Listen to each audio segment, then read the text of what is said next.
Ladies and gentlemen, the play is the thing. With your host, Judy Sleed. Special guest, Dennis Fabiszak, director of the East Hampton Library. Now here's Judy. Thank you, Lee. I never get tired of your introducing me. It's so much fun. And I'm so happy to have Dennis as my playmate today. I'm very happy to be here. Yes, from the East Hampton Library. I go there a lot to get books. And are you a scholar, would you say? I don't think I'm a scholar. No. I think I'm an everyday normal guy. Everyday normal guy. Yeah. Well, you don't look normal to me. You look very handsome, and you look like a college student. Thank you. I can't believe you have this important job. And how long have you been there? I've been at the East Hampton Library for 5 years. 5 years. Yeah. But you're not from East Hampton, are you? No, I grew up in Mastic Beach. I started working in libraries when I was 17 years old. Really? So I've now been in libraries for 24 years. I've worked in the Mastic Library, I've worked in the Smithtown Library, the Hampton Bays Library, and finally I found myself in East Hampton. And how did you get that first job in the library? Was it like a summer job from school? Yeah, after school job, working in high school, putting books on the shelf, helping people with photocopies. Did you find a job yourself or your parents helped you? I found it myself. Yeah. Wow, that tells a lot about you. Yeah. Yes, and you earned some money? Yeah. It was the kind of the time when you had to pay your own way, and if you wanted something, you had to, work for it. And my parents were big believers in having me work for what I wanted to get, so I would appreciate it. Yeah, that's very good. What did your father do, or what did he do? My father retired from Suffolk County working for Child Protective Services, and he's relocated to Virginia, and now he's a massage therapist and loving life. And him and my mother purchased a 12-acre piece of property, and now they have donkeys and fruit trees, and they're living in the country, and they really love it there. So you're pretty far from them? Yeah, I am. Yeah, that's difficult. But, do they come here to visit, or you go there? A little of both. Mm. Yeah. You have any siblings? I have one brother who lives in Florida, and he's an elementary school teacher. So. You said younger? Younger brother. Younger brother. 3 years younger than me. So where did you move after that? I lived in Southampton for 10 years, and now I've been living in Sag Harbor for the last 2 years. So. And that's all you ever did, work in libraries? Yep, that's all I've done. And every department and every job you could possibly have in a library, I've done. In building my expertise and learning how the library worked. So what does a librarian have to know to work in a library? Well, today individual librarians specialize in different areas. In the East Hampton Library, we have librarians that specialize in helping children and parents. We have librarians who specialize in historic research. I have a librarian that's specializing in just serving senior citizens and what their needs are. And as the director, I need to know a little bit about all of those things, as well as how the rest of the building works. It is operated sort of like a retail space. We have to advertise what we have and make sure things are easily accessible to people. But I also need to manage the building itself. And the people in it. And the people in it. And it is a big building. Parts of it are very old. The original part of the building next spring will be 100 years old. So there are issues involved in managing a building of that age. Like to make sure it's safe, if it needs any construction? Yeah. Yeah. Constant upkeep and maintenance and making sure that it looks good for the people that come in and day out. We're open every day of the week, year-round now. And you're probably in command all the time. Well, command is a strong word, but No, I mean, people just come to you all the time with all sorts of issues that you have Yeah. to solve. yeah, absolutely. So what are your hours? Generally 8:30 to 4:30, but I do a lot of work outside of the building. I'm there on the weekends and nights if there's meetings that I need to attend. Today with cell phones, I'm always available and accessible. So you give your cell phone out to people too? I do, and in fact, if people leave a message for me on my phone in the library, the system emails me a copy of the message. So no matter Really? where I am, I know that I received a call and who it was from, and I can listen to it. And if it's an emergency, I can get back to them right away. So, So like you said, you have many different departments. You also have lectures, so you have to hire people, look for people to come and talk Yep, about different subjects. Is that up to you who comes? a lot of that's been delegated to the department heads who are dealing with the age groups within their departments. Some of the lecturers come directly through myself. A lot of them, particularly the authors, are authors that I've booked for the Authors Night event that we have on August 13th, which we're now selling tickets for online. It's authorsnight.org. Yes. And people are rushing to get tickets so that they can see the authors that they want to meet. But I try to take those authors, because that is a fundraising event and tickets have to be purchased. I want those authors to be available throughout the year also. Everything we do at the library is free with the exception of our fundraising events.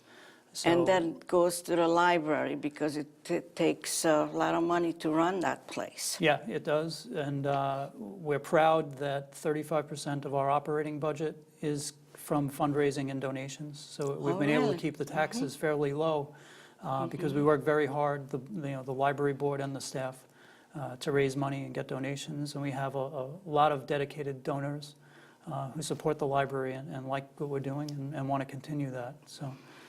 So I was at that party last year, and it was really amazing how many different authors were there selling their books and signing them. Yeah, yeah. And you had music and food.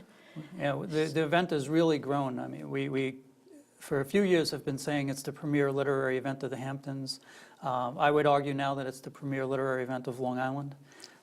It's really grown into its own, and we had 165 authors last year. That's what we will have again this year, and that's pretty much the limit that we can fit on the property. We had over 1,000 guests show up the night of the event. It really is a tremendous event. And with all the technology that people use today and all the other events going on in the Hamptons, it's amazing and really a pleasure to see that many people out celebrating books and authors in a single night. Yeah, I was just going to say that people are still reading books. Yeah, yeah. It is. Well, I read. Before I go to sleep, I read a book. I mean, not the whole book, but it's a habit. I find that so relaxing to read. Yeah. Now, do you read a real book or are you reading an e-book? No, a real book, a real book. There's a real divide now in people. There are An people who are e-book? only doing e-books, and How do you read an e-book? there are electronic readers now for books, and the library, the East Hampton Library has joined with the other libraries in Suffolk County. Really? And we're purchasing electronic books, and using your library card, you can go to the library's website. It's easthamptonlibrary.org. And you just take it home and Yep. you just... It downloads onto your reader, and then you can take it and read it wherever you want. It's really an amazing thing. And now there are a lot of people are only doing that. Some people really prefer the book. Yeah. Some people like the e-book more when they're traveling because they don't have to carry a stack of different books. They can just carry one small little device. It's an interesting See, thing. I didn't know that. Yeah, it's exciting. A lot of people have Amazon Kindles, which is their e-reader. And up until recently, you couldn't use the Kindle with library books. But now Amazon has announced that sometime this summer, they're going to upgrade it so that you can borrow free things from the library on your Kindle. So we're very, very excited about that because we have a lot of residents that have those already. and they're going to be able to take advantage of what we've purchased soon. It's a changing time. It is. Well, maybe I should look into the e-books. Yeah, yeah. And can you, I guess you could enlarge it if you want to. Yeah, The that's letters. one of the benefits. You can make Yeah. the type as large as you want. Yeah. You know, and it's a simple thing. You know, you turn I it off. like When you turn that. it back on, it's right where you left it. You don't need a bookmark. I know, but there's still nothing like a book in its book form. I agree. I agree. And I hope we're not going to lose that. I don't think the books will ever go away. And, you know, one of the big parts of our library is the Long Island collection, which has a lot of historic documents and manuscripts. And I think local libraries will become more storehouses of that type of material. You know, those rare things that you can't get in that electronic version. And, you know, you want to see the original and hold it in your hand and Yes. feel it and smell it. I love history and the first things, and I'm always looking to see what was before and how it happened Yeah, and all that. Yeah, we've been fortunate lately. We've had more and more school classes coming in to look at our local history collection, and we're trying very hard to advertise what we have in that collection for researchers and residents to come in and look through what we have. It's really exciting, and our library is really unique in having such a large local history collection. And who goes to schools to urge the classes to come? We do a lot of advertising. The children's librarians, headed by Alexandra G. and Bruno, do class visits to each of the schools, Yes, talking I about the imagine. things we have, especially the summer reading clubs. We really try to encourage the students to get involved in that. We now have a young adult librarian who is dealing, she's focused with 8th, 9th, 10th, 11th, and 12th graders, and that's Lisa Houston. And I it's- know her well. She's a dancer. She is. She teaches dance, but she is great with the young adults and really has gotten them involved in the library. 2 years ago, she decided that the teens needed a good place to study for their midterms and their finals. So we decided to keep the library open extra hours the weeks of midterms and finals, kick out everybody else, and only have those students in. And Starbucks generously donated refreshments for them. And we had 50 high school kids every night in the library, all there really working hard and studying and doing good on their exams because of it. And it's, you know, an idea she came up with and went with, and now we've done it for Wow. 2 years. And Did you give her a medal? you know, Well, I always feel people should be recognized for Yeah, what yeah. they do. I give credit for people for good ideas. Yep, and we have some great employees there. And Yeah, I'm going to have to everybody's ask contributing. Lisa to come back on my show, because she was here as a dancer Oh, yeah. about 6 years ago with her dance partner. She did a great contest with teenagers a few months ago where they made commercials for the library. And we had a number of groups enter commercials, and we gave awards. And on the library's webpage, which again is easthamptonlibrary.org, we have a link to YouTube, and you can actually view all of the videos. And some of them have gotten more than 1,000 views now on YouTube. And it was great because the students had to study the services we offered in the library to figure out how they would advertise it. And they came in and they filmed 2 nights in a row, and they made their own commercials advertising to themselves and to their friends how to use these things in the library. Yeah, that's another thing that's available, the computers in Right. your library, and you teach whoever goes there, you teach them how to use it. Yeah, we have group computer classes, plus we Yes. do one-on-one training every day, and we just added all new computers in the library for the public. Large. Laptops? No, we actually got large 21-inch screens. Wow. They have webcams built into them. We're encouraging. I have to come around. I need to learn a lot of things. You should. We're encouraging people to use Skype now so they can video conference with their relatives. It's exciting now. It's a lot to take in, isn't it? Yeah, yeah. But for young people, it's easy. It's like second nature. Yeah, although we just taught a class for senior citizens about how to use Twitter and Craigslist and Facebook. Really? Yeah, we I missed it. did a little survey with the seniors and asked what they wanted to know. And they said they're hearing their children and their grandchildren talk about all these things on the internet, and they felt embarrassed that they didn't know what they were. So Yes. we did a class specifically for them so that we could, explain it to them so that in a way they would understand it. And they may not use it, but now they know that when they sit down Yeah. at the table, at the dinner table to talk with their family, they know what they're talking about. And, Yes.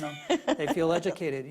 There's so many new Yes. things that have come up in the last few years that they really so felt true. they really felt out of it and a little behind. So There's always another new thing people use. I just can't remember the names of it. Like professional people have that site. LinkedIn. Yes, Yes. that's the one. Yep. LinkedIn. Yeah, LinkedIn gets used a lot less than the other products. I know Facebook. I use it sometimes. Facebook is really big. The library actually has a large Facebook page. We now have more than 1,400 people that follow our Facebook page and that write back and forth with us every day. And they're all friends. They're all friends. 1,400 They friends. really are. They really are. And we advertise all of our programs on there now, and people Yeah. can comment on them. We have some people that'll bring their child to a program and see them having a great time and take a picture, and they'll put their own picture of their own child up on the library's page and say, thank you for this great program. Well, I'm so happy you came to my show because I didn't know any of these things. And I live close by in the same town. I don't know how I missed all this. There's a lot of changes. And Ann comes to where I live. I live in a senior development. Right, and Ann Jones. Ann Jones, Yep. she was on my show also. Yes. But she comes to where I live, and she shows up. There's a film night, Yeah. but I haven't gone. But this Friday, I hope to go because I like the movie. Yeah, Ann Jones is our librarian that's responsible for senior services. Yes. She's going to start doing computer training at the Senior Nutrition Center and at Windmill 1 and 2. Ann and I worked very hard, along with Dominic Stanzione, to get East Hampton Town to start busing the seniors to the library. Yeah. So now every Monday, you can ride a town van from either the Senior Nutrition Center, the Springs Library, or Windmill 1 and 2, and they bring it to the library. And Ann does a program which talks about some senior services and a book talk and anything else that the group is Yeah. interested in. And then the van brings you back to where they picked you up. It's really That's a great great. free service that the town is Yeah. providing, and that, once you get to the library, we're there to give you any help you Yeah, need. Dominic was on my show also. Yeah, it's a great program, and Yeah, I hope he's more and more great. people continue to use Yeah. it. This is a time when a lot of things are being cut, and to have the town join in with the library at adding a service for the public, it's exciting, and hopefully people take advantage of it. Well, since you said that you worked in different libraries, how you compare this library with some of the other libraries that you worked in? This library is unique in a bunch of ways. Number one, the building itself. I mean, it is a beautiful building. It really feels like a home, more so than an institution. Every room within the building has windows on at least two sides, and people walk in and they just say, this really just feels so much like a classic library. We have unique patrons. There's a full range of economic and geographic Yes. representation. We have many, many more authors in the library than I've ever seen in another library. Any day during the week, year-round, you can walk through the building and probably count 10 or 12 authors at any time sitting down working on a new book. Is that right? It's really become a unique place as far as that, almost to the point where some of the authors, I think, are a little superstitious and feel like they have to work on part of their book inside the library because so many of their friends and themselves have had success. And how do they work? By handwriting or? Most of them on laptops. Laptops, We installed a large wireless internet set up at the library. I think it's probably the strongest wireless that's available anywhere in the town. And they're coming in with their own computer and taking advantage of that. It's really exciting. We also do a lot more fundraising than any other library that I've worked at. I think possibly the only library in New York State that does more fundraising than we do as New York Public. And, So what other fundraiser do you do? we do a lot of different mailings. We do a calendar that gets underwritten. We have a children's fair, which will be August 14th. It's always the day after the Authors Night event. The Yes. Children's Fair it appears to be free because it's free to everybody that enters. All the food, the games, the entertainment is free. But we actually work very hard to get donors to underwrite the cost of all of that. So that's a huge fundraising event that we do. And we've now added children's authors to that event for the past 2 years. So just like on the Authors Night event where you come and the majority of the authors write novels or adult nonfiction, for the children's event, there are very well-known children's authors signing copies of their books for the kids. It's really an exciting event. Well, Dennis, I think that the library is so lucky to have you with your expertise. Thank you very much. And is that book or flyer about the Authors Night, or Yep. you have something else there? No, that's our newest flyer about Authors Night. We now have about 150 authors signed up.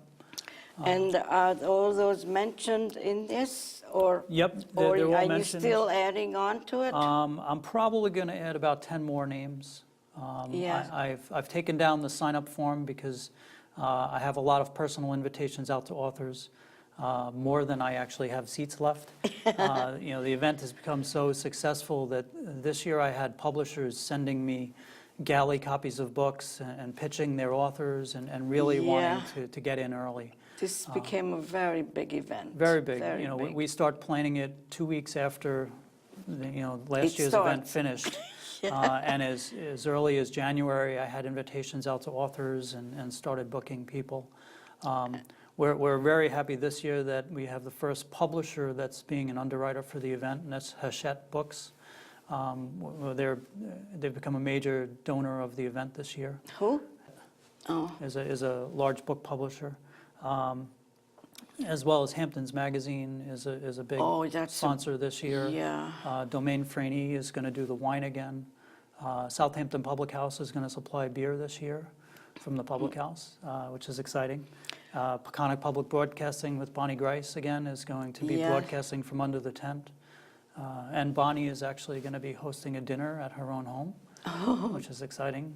Yes. People have really joined in, and it's gotten a lot of Do you ever support. get like feedback from the authors, like how they made out? Yeah.